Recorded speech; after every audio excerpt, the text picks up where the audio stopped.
Jadi tuntutan dari pihak keluarga dan apa yang menjadi keluh kesah masyarakat selama ini yang ada di Makassar telah meresahkan yang hadir di kota ini. Betul?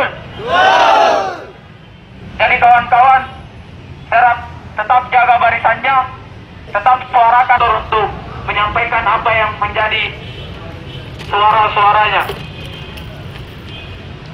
Saya undang dengan hormat.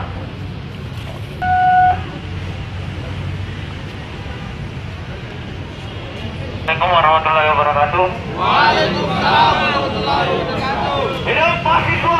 Hidup. Bersama-sama kita mengawal kasus pembegalan yang terjadi yang menimpa saudara kita, saudara Imran, yang mengakibatkan dan permanen. Dengan ini kami dari mahasiswa dan forum komunitas dan Makassar akan terus mengawal jalannya